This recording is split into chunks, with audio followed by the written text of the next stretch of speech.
orientation, a Quranic recitation was organized by the APRC Women Wing at the party's headquarters to seek for Allah's blessing on the ruling party.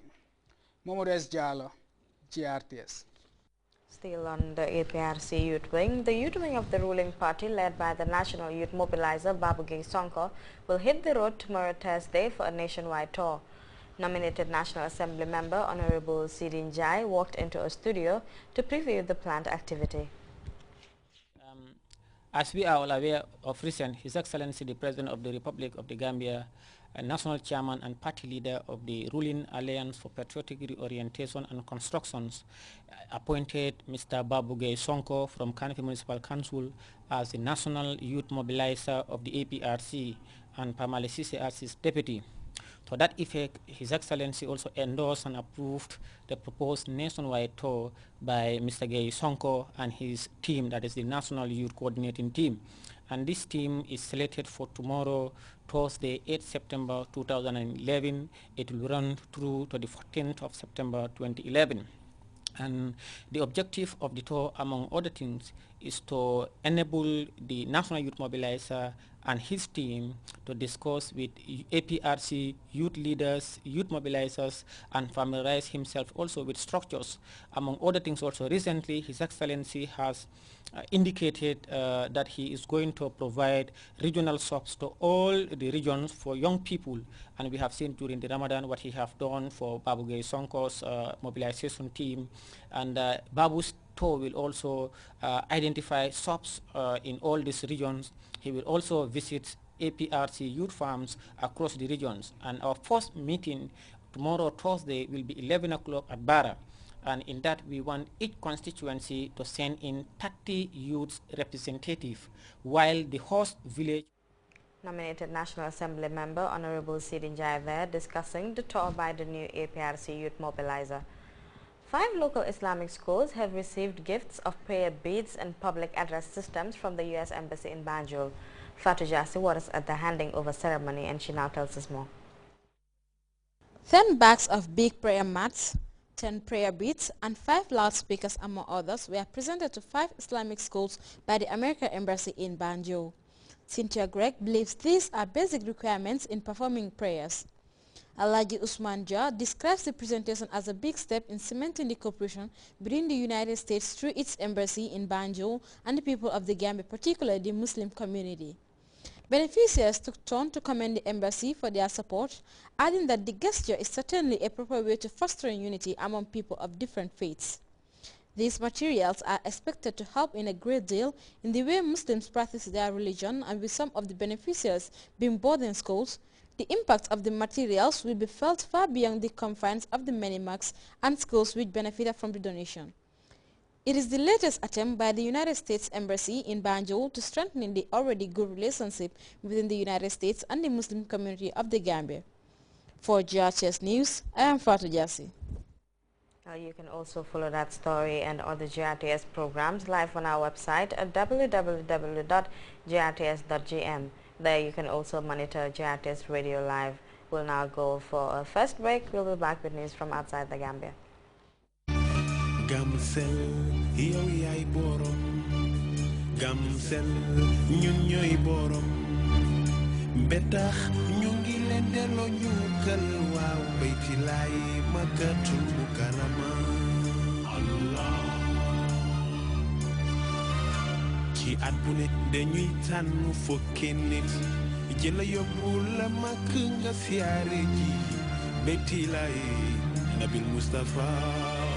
Ni nga ci bokki mooy dangay faral di jënd xone dala si crédit bi bu ci yàlla defee sa wërsëg di nga bokk ci fukki nit yi war a dem Makkatul Mukarrama dem siyaare ji Yonent bi sallallahu alayhi wa sallam. lépp lu ci war ñoo koy def Gamcel jaaramaay Gamcel yaay borom. Welcome back. The Japanese settlement of Kamaishi was a vibrant fishing town before the tsunami, but after the water came rushing in, the town was totally flattened. 20% of the town's residents have left the town, but 80% of Kamaishi's residents is still staying put. Now, 6 months later, CNN's young lad takes us back to the town that refuses to die. Despair flooded Kamaishi in March, a town swallowed by the nation's historic tsunami. Debris crushing its main street, thousands of its people homeless or injured. The faces of the missing and dead wallpapering the temporary city hall. Against these seemingly unsurmountable challenges, Kamaishi city spokesman Daiji Murai told me his city would not die. Do you believe that Kamaishi will come back? I believe it. I'm convinced it will come back, he said. Why do you believe it so much in your heart? This is the city I was born in.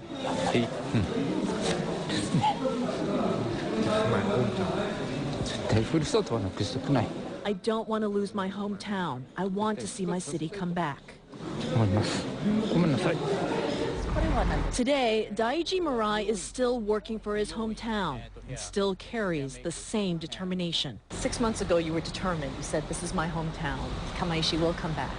Do you believe Kamaishi is coming back? Kamaishi will come back, he says, and will become an even better city.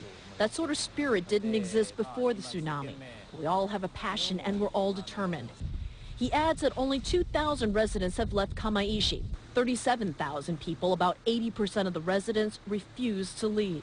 When you look around, do you feel like the town is making progress?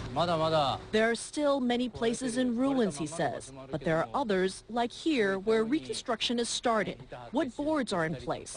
The hotel around the corner is already open. Restoration is moving forward. Murai readily admits while moving forward there are massive challenges. The steel and fishing industry, Kamaishi's economic base, have yet to significantly relaunch. Businesses and jobs have not come back. Thousands remain in temporary housing with no immediate prospects of income. Murai himself, with his wife and 2 children, are also in temporary housing. But one by one, the city is tackling each obstacle with a shared mission and gratitude. Have you changed with your town after this disaster? The way I think about life has changed, he says. At the end of each day, I now think another day has ended, and I'm glad to have lived this day. And I'm glad when morning comes. Kyungwon, CNN, Kamaishi, Japan. It was the moment that changed our world forever. 10 years ago, nearly 3,000 people lost their lives in the 9/11 attacks. Out of the ashes, the U.S. war on terror was born. Within months, Washington began sending terrorism suspects to the Guantanamo Bay prison camp in Cuba. A decade on, nearly 200 detainees are still locked up there. CNN's Ataika Schubert meets one former inmate who's campaigning for the jail to be shut down.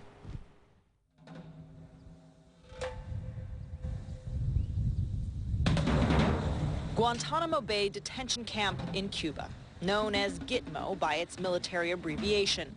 The war in Afghanistan began a month after the 9/11 attacks. 3 months later, Gitmo was opened in January 2002. Many of the prisoners taken in battle were brought here, but by bringing them to Guantanamo, the U.S. made clear it did not consider them to be prisoners of war to be protected under the Geneva Convention. Instead, they were called enemy combatants.